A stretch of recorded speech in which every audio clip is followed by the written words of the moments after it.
ठीक है, तो अभी हम लोग पढ़ने जा रहे हैं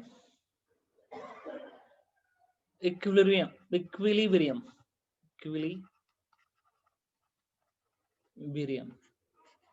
देखो, कोई भी रिजिड ऑब्जेक्ट है, ठीक है, या रिजिड क्या, कोई भी ऑब्जेक्ट है, अगर उस पर बहुत सारे फोर्सेस लग रहे हैं, F1 लग रहा है, F2 लग रहा है, F3 लग रहा है, बहुत सारे फोर्सेस लग रहा है, तो एक ऑब्जेक्ट को हम इक्विलिब्रियम पे तब बोलते हैं जब उस पे नेट फोर्स तो जीरो हो, साथ साथ टॉर्क भी जीरो, और ये टॉर्क हर पॉइंट के अबाउट जीरो होना चाहिए,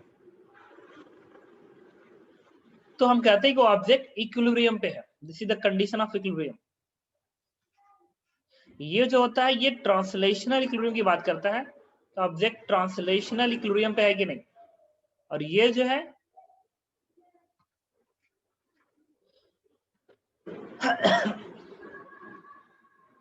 ट्रांसलेशनल, और ये जो होता है रोटेशनल इक्विलिब्रियम की बात करता है। ठीक है, तो एक ऑब्जेक्ट को हम कहेंगे कि वो इक्विलिब्रियम पे है अगर उस पर नेट फोर्स जीरो है, साथ साथ टॉर्क भी जीरो। अच्छा, टॉर्क हर पॉइंट के अबाउट जीरो होना चाहिए, वो चाहे सेंटर ऑफ मास हो चाहे कोई भी पॉइंट हो, इसमें इसी को ध्यान रखेंगे, torque should be zero with respect to all point in space, all point in space। ठीक है, बस एक सेकंड,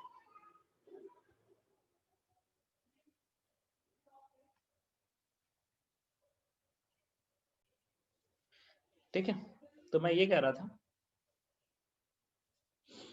कि एक ऑब्जेक्ट को हम इक्विलिब्रियम पे बोलेंगे अगर उस पे नेट फोर्स जीरो है, उस पे टॉर्क जीरो है। नेट फोर्स जीरो का मतलब ट्रांसलेशनल इक्विलिब्रियम, और नेट टॉर्क जीरो का मतलब रोटेशनल इक्विलिब्रियम पे है, और दोनों इक्विलिब्रियम होल्ड कर गया मतलब ओवरऑल इक्विलिब्रियम पे है। ठीक है, अब देखो हमारे सिलेबस में सपोज करो ऑब्जेक्ट और सारे फोर्सेस एक प्लेन में है, और बेसिकली यही हमारे सिलेबस में भी है, सारे फोर्सेस और ऑब्जेक्ट, सारे फोर्सेस एक ही प्लेन में, सारे फोर्सेस अगर एक प्लेन में, इसकी बात कर रहा हूं, if all forces are in one plane, एक प्लेन में, तो उस प्लेन में क्या हो सकता है, एक्स एक्सिस वाई एक्सिस हो सकता है, और ये प्लेन है, तो एक फोर्स इक्वेशन तुम एक्स में लिख सकते हो और एक फोर्स इक्वेशन तुम वाई में लिख सकते हो, तो फोर्स के दो इक्वेशन लिख सकते हो, एक एक्स में एक वाई में, और इस प्लेन में तुम किसी भी पॉइंट पर टॉर्क लिखोगे ना, तो वो इस प्लेन के परपेंडिकुलर ही जाएगा, परपेंडिकुलर ही जाएगा। ये टॉर्क क्या होता है, आर क्रॉस एफ, तो आर वेक्टर बीसी में, एफ वेक्टर बीसी में, तो R cross F vector product है ना, परपेंडिकुलर डायरेक्शन में जाएगा। तो चाहे तुम किसी भी पॉइंट पर लिखोगे उसको एक ही इक्वेशन माना जाता है। होता है क्या, उसमें होता क्या है कि अगर इस प्लेन में तुम इस पॉइंट के अबाउट टॉर्क इक्वेशन लिखे हो तो अलग इक्वेशन आएगा, जब इसको अबाउट लिखोगे तो अलग आएगा, लेकिन ये जो इक्वेशन आएगा ना, वो इस टॉर्क इक्वेशन और जो दो फोर्स इक्वेशन था ना उनको मिला दोगे तो इसके अबाउट मिल जाएगा। तो इसलिए हम ये नहीं कहते हैं कि टॉर्क का हम 4-5 इक्वेशन लिख लेंगे तो अननोन सॉल्व हो जाएगा, बिल्कुल नहीं, तुम एक ही क्वेश्चन लिखोगे, क्योंकि बाकी जो इक्वेशंस आ रहे हैं ना टॉर्क के, वो दो फोर्स इक्वेशन और एक टॉर्क इक्वेशन को मिला के आ रहे हैं, हर पॉइंट के अबाउट यही हो रहा है, मतलब फोर्स का जो दो इक्वेशन है उसमें कुछ मल्टीप्लाई करके टॉर्क में जोड़ दिया, कुछ तो हर पॉइंट के अबाउट तुमको टॉर्क इक्वेशन मिलता जाएगा। इसका मतलब तुम्हारे पास सिर्फ 3 ही इक्वेशन बनाने का ऑप्शन है, पहला दो फोर्स इक्वेशन बना सकते हो, और दूसरा एक टॉर्क इक्वेशन बना सकते हो, 3 से ज्यादा इक्वेशन नहीं बना सकते एक प्लेन में। अगर 3 ही क्वेश्चन तुम बना सकते हो तो 3 से ज्यादा अननोन होना भी नहीं चाहिए। अगर क्वेश्चन में 3 से ज्यादा अननोन दिख रहा है, इसका मतलब उस क्वेश्चन की हैंडलिंग, मतलब कोई पर्टिकुलर वैल्यू नहीं आएंगी, इनफाइनाइट ऑप्शंस आ सकते हैं, इनफाइनाइट रूट आ सकते हैं, क्योंकि भाई 4 अननोन हो 3 इक्वेशन हो, तो इसके तो इनफाइनाइट सोल्यूशन हो सकता है। तो वही मैं कह रहा हूँ कि अगर सारे फोर्सेस एक प्लेन में है तो एक इक्वेशन तुम एक्स के डायरेक्शन में लिख सकते हो, एफ एक्स, दूसरा इक्वेशन तुम वाई के डायरेक्शन लिख सकते हो, एंड तीसरा टॉर्क लिख सकते हो अबाउट एनी पॉइंट्स। तो you can make 3 equation, torque और 2 फोर्स इक्वेशन लिख सकते हो। सो अननोन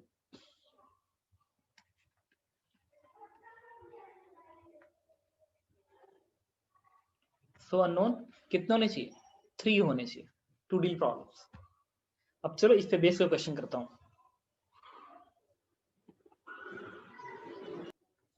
देखो इस क्वेश्चन में कह रहा है कि ये एक रूफ है, ऊपर दिख रहा है तुमको, ये एक रूफ है और एक की स्ट्रिंग ये है, इस एंड पे बंधा हुआ है, एक की स्ट्रिंग यहाँ पे बंधा हुआ है। इस रॉड का जो मास है m है, लेंथ l के बराबर है, और इस एंड से l/4 की दूरी पे ये स्ट्रिंग लगा हुआ है। तो एक रॉड है, इस एंड पे एक स्ट्रिंग है और इस एंड पे एक स्ट्रिंग है, छत से बंधे हुए हैं। इस एंड से l/4 दूरी पे स्ट्रिंग लगा हुआ है। रॉड का मास m, लेंथ l है। दूसरा find tension in both string. तो इतना तो कंफर्म है कि बाई सिमेट्री दोनों स्ट्रिंग में टेंशन तो अलग अलग आएगा। ये सेम तब आता जब ये जो स्ट्रिंग होता है, इधर वाला स्ट्रिंग जब इस एंड पे जाता, दोनों स्ट्रिंग एंड पे हो या सिमेट्रिकल दूरी पे हो दोनों साइड से। तो दोनों साइड से अगर सिमेट्रिकल दूरी पे होता तो मैं कहता कि टेंशन सेम आता, बट इस केस में टेंशन अलग लगाएगा। तो पहला काम क्या करेंगे, एफबीडी बनाएंगे। जो स्टेप यूज करते हैं ना, फर्स्ट वर्क होता है इसमें make FBD, showing all forces, सारे फोर्स को शो करते एफबीडी बना देंगे। उसके बाद क्या करेंगे, एक्स के डायरेक्शन में फोर्स इक्वेशन लिखेंगे। उसके बाद क्या करेंगे, वाई के डायरेक्शन में फोर्स इक्वेशन लिखेंगे। और उसके बाद क्या करेंगे, टॉर्क इक्वेशन लिखेंगे। ठीक है, फिर सॉल्व करेंगे, आंसर आ जाएगा। यही है इक्विलिब्रियम प्रॉब्लम सॉल्व करने के तरीके। एफबीडी बनाएंगे, एक्स में फोर्स इक्वेशन, वाई में फोर्स इक्वेशन, टॉर्क बराबर 0।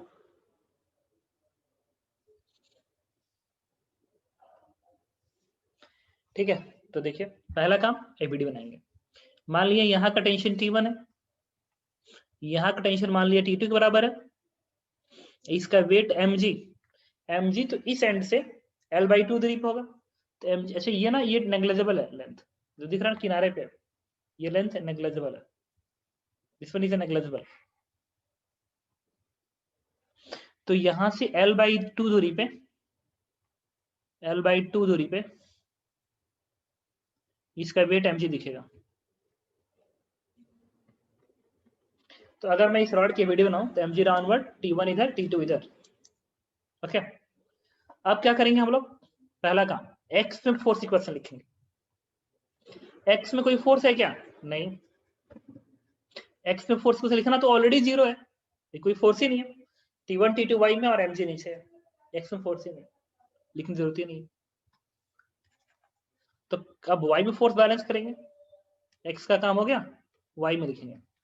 y में force equation T1 plus T2 plus mg नीचे, तो minus equal to 0। Question number 1। Second equation torque का लिखेंगे। टॉर्क तुम किसी भी पॉइंट पर लिखोगे एक ही बात है, चाहे तुम सेंटर ऑफ मास के अबाउट लिखो चाहे किसी एंड के अबाउट लिखो। इन जनरल है, बच्चे सोचते किसके अबाउट लिखे किसके अबाउट लिखे। तो टॉर्क इक्वेशन बेसिकली उस पॉइंट के अबाउट लिखी जाती है जहां से ज्यादा फोर्सेस पास कर। इसका फायदा होता है जहां से ज्यादा अननोन फोर्सेस पास करें, क्योंकि उसके अबाउट लिखोगे तो उनका टॉर्क 0 आ जाएगा। तो 0 आ गया तो छोटा इक्वेशन बनेगा। अननोन क्या, ज्यादा फोर्सेस पास करें, इसको तुम अलग से लिखना। हालांकि इसके अलावा भी तुम किसी और पॉइंट को लिख सकते हो, but to make calculation easy मैं यहां लिख रहा हूं, to make calculation easy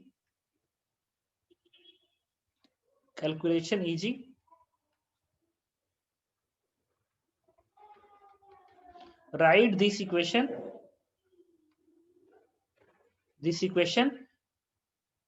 with respect to that point, लिख लेना, with respect to that point from which maximum forces are passing। तो to make calculation easy write torque equation about that point from which maximum forces are passing. इसको ध्यान रखना, maximum force जिससे पास करते हैं torque उसके अबाउट लिखते हैं, कैलकुलेशन इजी हो जाता है। इसके अलावा भी अगर तुम चाहते हैं किसी और प्लॉट लिखना, बड़ी बात थोड़ी लिख सकते हो, उससे भी आंसर आएगा। अब इसमें देखो लिखना है, इसमें तो इस एंड से एक फोर्स पास कर रहा है, इससे भी एक फोर्स पास कर रहा है, इससे भी एक फोर्स पास कर रहा है। किसको किसी को लिख दो, तुम्हारी मर्जी, लिख देते हैं। चलो एम जी के अबाउट लिख देते हैं। जब इसके अबाउट लिखोगे तो T1 का टॉर्क क्या लिखोगे, T1 का लिखोगे T1 इंटू L/2। T1 का घेरने का सेंस ऐसे आ रहा है ना, ऐसे घेर रहा है, देखो T1 ऊपर है, सेंटर ऑफ मास यहाँ पे, ऐसे घेर रहा है, तो इस सेंस को प्लस मान लो, ये सेंस क्या बनेगा माइनस, किसी एक को प्लस तो दूसरा अपने आप माइनस। और इसके अबाउट mg का टॉर्क क्या आएगा, 0, क्योंकि mg तो उसी से पास कर रहा है तो 0 टॉर्क देगा। और ये दूरी पता कितना होगा, ये दूरी होगी L/4। क्यों भाई, सेंटर ऑफ मास इस एंड की दूरी L/2 होती है, ये L/4 है, तो ये बाकी क्या होगा L/4। इस पूरी दूरी में से ये L/2 की दूरी है, इसमें से इसे घटा दो, आ गया L/4 दूरी। तो सेंटर ऑफ मास के अबाउट T2 का टॉर्क क्या आएगा, T2 का टॉर्क क्या आएगा, ये बनेगा माइनस T2 इंटू L/4। अब नेट टॉर्क आ गया इक्वल टू 0। देखो T2 ऊपर को था, ये दूरी L/4 था, T2 ऐसे घुमा रहा है ना, ऐसे घुमा रहा है, T1 ऐसे घुमा रहा है, T2 का सेंस ये आ रहा है, तो ये सेंस माइनस मान लो, जब भी सेंस को तुम प्लस मान रहे हो। ठीक है, टॉर्क सबका लिखते हैं, mg का भी, T1 का भी, T2 का भी, जो जो फोर्सेस हैं सबका लिखेंगे। तो मैंने यहाँ पे देखो T1 का टॉर्क लिख दिया, यहाँ पे T1 का टॉर्क लिखा, यहाँ पे mg का टॉर्क लिखा, और यहाँ पे T2 का टॉर्क लिखा। और किसके अबाउट लिखा गया, सेंटर ऑफ मास के अबाउट। अब सिंप्लीफाई कर दो, इससे क्या बनेगा, 2T1 is equal to T2। Question number second. अब यहाँ से क्या आया था, T1 plus T2 equal to mg, तो यहाँ से T2 उठा के पेस्ट कर दो, तो कितना आएगा T1 की वैल्यू, दिस इज mg/3। अब कोई पूछे T2 कितना आएगा, तो 2T1 is 2mg/3 and this one is answer. इस तरीके से आपने दोनों स्ट्रिंग क्या निकाल लिया, टेंशन कैलकुलेट कर लिया। अच्छा, इसमें एक चीज आपको समझ में आया है कि T2 की वैल्यू T1 से ज्यादा आ रही थी। देखो T2 की वैल्यू T1 का 2 टाइम्स है, पता ऐसा होना चाहिए था। ये क्या होता है ना कि अगर मान लो तुम्हारे पास एक बड़ा सा रॉड हो, भारी रॉड हो, 50 kg का हो, और तुम हो और तुम्हारे पापा हैं, और दोनों की हाइट बराबर है, हाइट मतलब लेंथ बराबर है। अगर उसको उठा के लेके जाना हो ना कहीं, तो कोई तुमसे कहे कि पापा के सर पे थोड़ा सा बोझ कम आए, तो तुम्हें कहाँ होना चाहिए, एंड पे कि बीच में। पता तुम क्या करना, बीच में जितना जाओगे उतना ही तुम्हारे ऊपर प्रेशर ज्यादा आएगा। देखो जितना तुम सेंटर ऑफ मास के पास पहुंचोगे, जितना तुम सेंटर ऑफ मास के पास पहुंचोगे, उतना ही टेंशन बढ़ेगा। तो ऐसा होता भी है कि अगर रॉड है और तुम अगर बीच में चले जाओ, एकदम सेंटर ऑफ मास पे जाओ, तो फिर पापा को छोड़ दो, जाओ पापा आप आराम करो। और सेंटर ऑफ मास अगर हल्का सा हटोगे, तो जो बेंडिंग होगी उसको रोकने के लिए तुम्हारे पापा को आना पड़ेगा। तो जितना तुम सेंटर ऑफ मास के पास जितना ज्यादा रहोगे, उतना ही तुम्हें ज्यादा तुम्हारे ऊपर फोर्स आएगा। तो ये प्रैक्टिकली होता भी है कि जितना तुम किनारे भागोगे, उतना ही दूसरे पे फोर्स ज्यादा आएगा जो सेंटर ऑफ मास के पास होगा। ऐसा प्रैक्टिकल करके देख सकते हो तुम। ऐसा ही है यार, अगर कोई कहे कि यहाँ पे रहो, तो पूरा अकेले तुम रोके पड़े हो, और एकदम किनारे किनारे पहुंच जाओ, किनारे किनारे, तो इक्वल आएगा। और जितना तुम पास आओगे सेंटर ऑफ मास के, उतना तुम्हारे ऊपर फोर्स ज्यादा लगेगा। कि जब पास आओगे तो ये वाला हल्का सा नीचे को प्रेस करने की कोशिश करेगा, तो इधर से थोड़ा सा ये हल्का सरफेस छोड़ने की कोशिश करेगा। हल्का सा छोड़ने की जो कोशिश है ना, उसी कोशिश में यहाँ का नॉर्मल एक्शन ड्रॉप कर जाएगा। ठीक है, एक क्वेश्चन और करते हैं।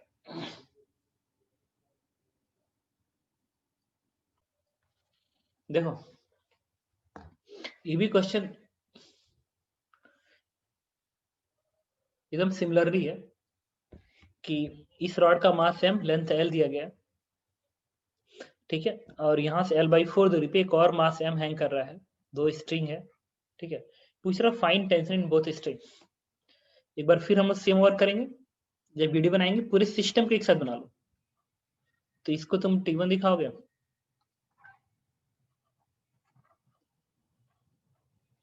यहाँ का टेंशन तुम T2 दिखाओगे, इसका वेट तुम mg नीचे को दिखाओगे, दूसरा, इस पूरे रॉड का जो सेंटर ऑफ मास है वो बीच में दिखेगा mg का, और ये दूरी किसके बराबर होगी, एंड पे है ना, तो ये l/2 होगी, ये दूरी कितनी होगी, l/4 होगी, l/4। समझ गए कैसे आ रहा है, ये सेंटर ऑफ मास रॉड के बीच में होगा तो ये दूरी l/2, ये पूरा l/2 होता है, अगर ये l/4 है तो भी क्या आएगा, l/4। अब हम लोग लिखेंगे सबसे पहले x में फोर्स इक्वेशन लिखने का कोई मतलब ही नहीं है, क्योंकि T1 T2 y में, mg भी दोनों का y में, x में फोर्स इक्वेशन 0 हो गया। अब लिखेंगे y में फोर्स इक्वेशन, तो y में T1 ऊपर की ओर है, T2 ऊपर की ओर है, दोनों mg नीचे को आ रहे हैं, दोनों का मास मैंने सेम मान लिया, इक्वल टू 0। इक्वेशन क्या बनेगा यहाँ से, ठीक है जो भी बनेगा। इसके बाद टॉर्क इक्वेशन लिखेंगे, टॉर्क इक्वेशन किसी भी पॉइंट पर लिखो तुम्हारी मर्जी। चलो इसी रॉड के सेंटर ऑफ मास के बाद लिख लेते हैं, इस रॉड के सेंटर ऑफ मास के बाद, तो इस T1 का टॉर्क क्या आएगा, T1 इंटू ये सेंटर ऑफ मास है ना, T1 into l/4, it is l/2, sense इस सेंस में आएगा, तो T1 इंटू l/2, और इस T2 का टॉर्क इसके बाद क्या आएगा, माइनस T2 इंटू l/2, और इस mg का टॉर्क क्या आएगा, इस mg का टॉर्क क्या आएगा, ये इस सेंस में आएगा ना। तो देखो T1 का टॉर्क इसके अबाउट आ रहा है किस सेंस में, इस सेंस में। T1 का जो टॉर्क है, T1 ऊपर को है, T1 ऊपर को, और ये पॉइंट है यहाँ पे, तो T1 का टॉर्क कैसे आ रहा है, तो ये sense, this sense is positive, तो T1 का टॉर्क आ रहा है, T2 का टॉर्क नेगेटिव दिखा दिया। mg का टॉर्क क्या है, इस mg का जो टॉर्क आएगा, इस mg का जो टॉर्क आएगा वो इस सेंस में आ रहा है। अच्छा ये सेंस इस सेंस के उल्टा है, इसका मतलब क्या लिखोगे, नेगेटिव लिखोगे, माइनस mg इंटू l/4, और इस mg का टॉर्क क्या आएगा, इस mg का टॉर्क तो 0 आएगा, उसी से पास कर रहा है ना, इक्वल टू 0। ठीक है, सेंस चेक कर लिया, इस सेंस को मैंने प्लस मान लिया, T1 का सेंस इस सेंस को प्लस मान लिया, और T2 का देखो, T2 इधर तो वो इस सेंस में आएगा, सेंटर ऑफ मास को घुमाते हैं, इसके बाद घुमाओगे ना, इसके बाद तुम टॉर्क लिख रहे हो ना, उसके बाद घुमाओगे तो ऐसे घूमेगा, इस सेंस का उल्टा है तो निगेटिव, और इस mg का इसके अबाउट सेंस ऐसे बनेगा, तो ये सेंस इस सेंस का उल्टा है ना, ऐसे घुमाओगे ऐसे, इसका उल्टा है इसलिए माइनस, और ये वाला mg तो इसी से पास कर रहा है इसलिए 0, इक्वल टू 0। अब दो इक्वेशन है, दो अननोन है, सॉल्व कर दो, आंसर आ जाएगा। ठीक है, कोई डाउट हो तो पूछो, बता दूंगा।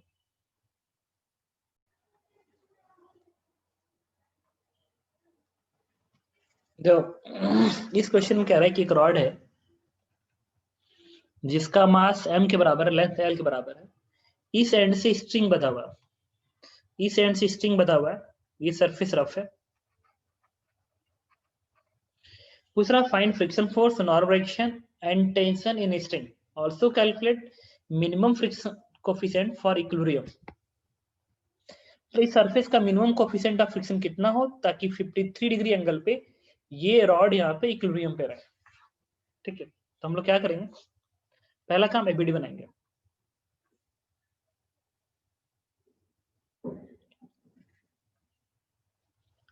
टेंशन T1 ऐसे दिखाओगे, T दिखाओ, यहां से सरफेस पे नॉर्मल रिएक्शन आएगा N दिखाएंगे, ठीक है, और mg तुम नीचे कर दिखाओ,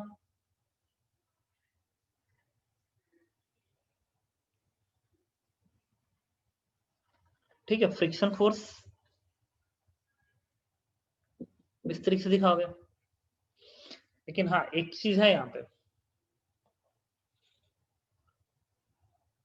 यहाँ पे एक रिलेशन बन सकता है,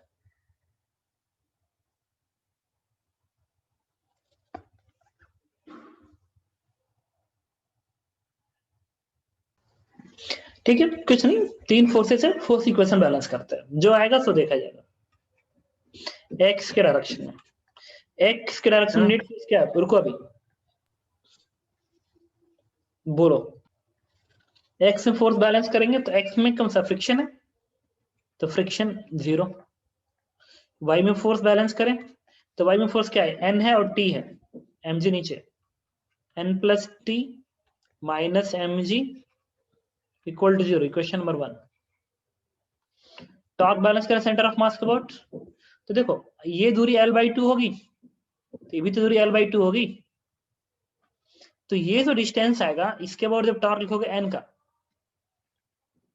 तो n इंटू ये वाली परपेंडिकुलर दूरी ये, तो ये L/2 है ना, ध्यान से देखना, ये जो दूरी है दिस वन इज L/2, अगर ये दूरी L/2 है तो ये दूरी क्या आएगी L/2 cos theta, force into line of force की परपेंडिकुलर दूरी सेंटर ऑफ मास से, तो यही है ना, इसके अबाउट टॉर्क बैलेंस कर दो, हालांकि हमेशा सेंटर ऑफ मास नहीं है, तुम्हारी मर्जी है,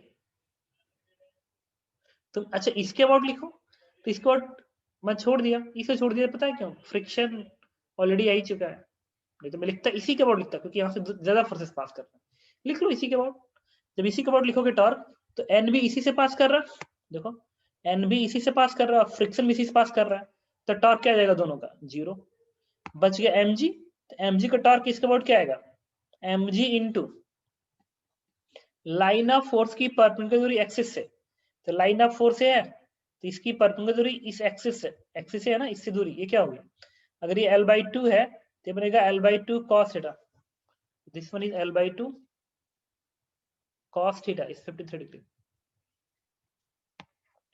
टेंशन का टॉर्क रखना पड़ेगा इसके अबाउट, तो क्या लिखोगे, ये आएगा उल्टे सेंस में, क्योंकि mg जो है वो इस सेंस में घुमा रहा है ना, इस सेंस में घुमाएगा, इसको प्लस मान लिया, तो टी का जो टॉर्क आएगा वो इस सेंस में आएगा, इसको घेरो ऐसे ही करोगे, तो उल्टा सेंस है तो minus T into line of force की परपेंडिकुलर यहाँ से ये है, ठीक है, बनेगा L cos 53 degree is equal to 0,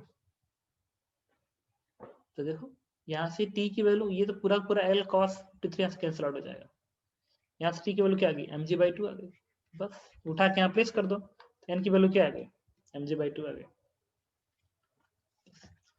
तो मैंने फ्रिक्शन निकाल लिया, n निकाल लिया, टेंशन निकाल लिया, अब म्यू मिनिमम निकालना है, ठीक है, तो जो भी फ्रिक्शन आया है उसको क्या लिखोगे म्यू मिनिमम इंटू n लिखोगे, फ्रिक्शन क्या आ गया 0, कोई बात नहीं, ठीक है, आप प्रूफ तो ये लगते हैं, n क्या है mg/2, म्यू मिनिमम क्या आ गया 0,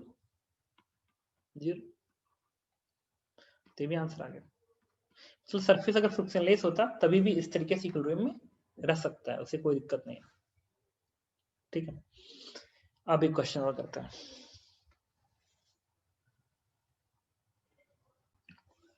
इसमें क्या रहा है कि दो वॉल है, एक वॉल ए है और एक ग्राउंड है, एक रॉड है जिसका मास m लेंथ l है, ठीक है, वो इस पे लगा हुआ है और दिस एंगल इज 53 डिग्री, तो क्वेश्चन पूछ रहा है कि फाइंड फ्रिक्शन फोर्स, यहाँ का फ्रिक्शन फोर्स बताइए, यहाँ का नॉर्मल रिएक्शन बताइए, यहाँ का भी नॉर्मल रिएक्शन बताइए, और दूसरा कह रहा है कि इस सरफेस का मिनिमम फ्रिक्शन कोफिशिएंट कितना हो ताकि रॉड इक्विलिब्रियम पे रह सके, तो क्या करेंगे एबीडी बनाएंगे, तो यहाँ से आप n1 ऐसे दिखा दो, यहाँ से आप n2 दिखा दो, mg ऐसे दिखाओ सेंटर पे, फ्रिक्शन फोर्स इस सरफेस का ऐसे दिखा दो, दिखा दिया,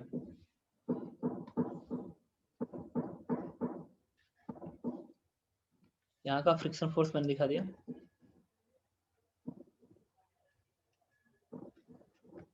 ठीक है।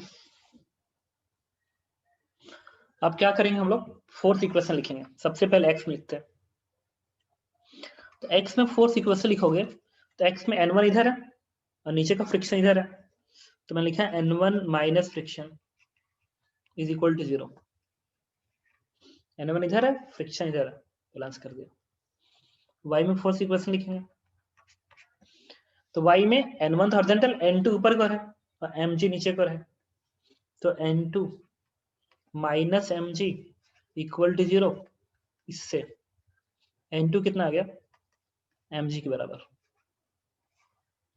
इसके बाद टॉर्क की क्वेश्चन लिखेंगे, टॉर्क की क्वेश्चन हम लोग इस पॉइंट पर लिखेंगे, तो n2 भी उसी से पास कर रहा है, फ्रिक्शन उसी से पास कर रहा है, तो 0 + 0 0, n2 भी उसी से पास कर रहा है, इसके अबाउट क्यों लिख रहा हूँ, ज्यादा फोर्स पास कर रहा है, हालांकि किसी और के भी अबाउट लिखता ना, इसके अबाउट चाहे इसके अबाउट, आंसर सेम आता, तो आंसर फाइनल आंसर सेम आता, इक्वेशन अलग होता है, लेकिन जब तीनों इक्वेशन सॉल्व करते हैं ना तो फाइनल आंसर सेम आता है। तो मैं इसके बाद टॉर्क लिख रहा हूँ, क्यों? क्योंकि ज्यादा फोर्स पास कर रहे हैं तो इनका टॉर्क 0 हो जाएगा। तो हम लोग किससे बच जाएंगे? हम लोग बच जाएंगे डिफिकल्ट कैलकुलेशन से। तो इसके बाद टॉर्क 0 कर रहा हूँ, तो N2 BC से पास कर रहा है, N1 फ्रिक्शन से पास कर रहा है। mg का टॉर्क इसके बाद मैं लिखा mg into line of force की परपेंडिकुलर दूरी, कहां से? एक्सिस से, ये दूरी। तो ये दूरी तो L/2 होगी, L/2। तो ये दूरी क्या है? L/2 cos 53। ये L/2 है, तो कोई पूछे ये दूरी कितनी होगी? तो L/2 cos 53, एंगल के पास वाला cos कहलाएगा। तो L/2 cos 53 लिखेंगे। और ये mg ऐसे घुमा रहा है, ऐसे घुमा रहा है, इसको प्लस कर लिया, लिख लो। ऐसे बना देना, इससे फायदा होता है। बनाने के बाद एक कन्वेंशन मिल जाता है कि प्लस कम है। तो अगर ये mg इसको ऐसे घुमाएगा, ऐसे घुमाएगा, ऐसे ऐसे घुमाएगा, अगर ऐसे घुमाएगा ऐसे, तो ये प्लस हो गया। अब इस N1 का टॉर्क लिखेंगे इसके बाद। N1 ऐसे घुमाएगा, ऐसा ऐसे, तो ये सेंस उल्टा हो गया ना। देखो ये सेंस mg का सेंस ऐसे है, N1 का सेंस उल्टा है। लिखेंगे minus N1 into line of force की परपेंडिकुलर दूरी एक्सिस से, ये दूरी निकालनी है, ये दूरी। तो ये L है ना, ये पूरी दूरी L के बराबर है, लेंथ है। ये एंगल 53 डिग्री है। तो ये लेंथ कितना होगा? जितना ये बड़ा ये लेंथ होगा, उतना बड़ा ये भी लेंथ होगा। तो अगर ये L है, ये 53 डिग्री है, तो कोई पूछे ये लेंथ कितना होगा? तो L sin 53 डिग्री होगा। अगर ये दूरी L है, ये 53 डिग्री है, पूछे ये दूरी कितनी होगी? तो L sin 53 डिग्री होगी। This one is L sin 53 degree. तो आपने N1 का टॉर्क लिख लिया, आपने mg का टॉर्क लिख लिया, N2 ऑफ फ्रिक्शन का टॉर्क 0 आएगा, इक्वल टू 0। बस इसको सिंप्लीफाई कर दो तो N1 तो तुरंत आ जाएगा। N1 की वैल्यू आनी चाहिए, ये बनेगा mg L/2 cos 53 इज 3/5 बराबर N1 L 4/5। तो इससे N1 की वैल्यू आएगी, ये आएगा 5 से 5 कट गया, 3 mg/8, 3 mg/8 आ गया। N2 mg आ गया। तो आपने क्या निकाल लिया? नॉर्मल रिएक्शन दोनों सरफेस का, फ्रिक्शन N1 के बराबर है। तुम देख रहे हो कि यहाँ पे फ्रिक्शन जो है वो N1 के बराबर है, तो फ्रिक्शन भी N1 के बराबर है, तो 3 mg/8 आएगा। तो आपने फ्रिक्शन निकाल लिया। देखो एक आंसर ये मिल गया, एक आंसर और ये मिल गया। मिनिमम फ्रिक्शन कोएफिशिएंट निकालना है, तो फ्रिक्शन को क्या लिखते हो तुम? Mu into an. फ्रिक्शन यहाँ का है ना, तो नॉर्मल रिएक्शन में तो यहीं का लिखोगे, तो यहाँ का नॉर्मल रिएक्शन N2 है ना, तो आप N2 लिखोगे। ये बॉटम का फ्रिक्शन है, तो यहीं का N है, तो फ्रिक्शन बराबर mu into N2। Friction 3 mg/8 यहाँ रख दो,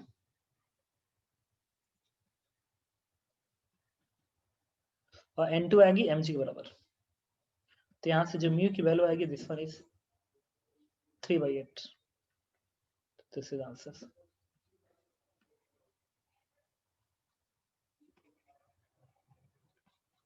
ठीक है, कोई डाउट हो तो बता दो, बता दूंगा। अगर नहीं डाउट हो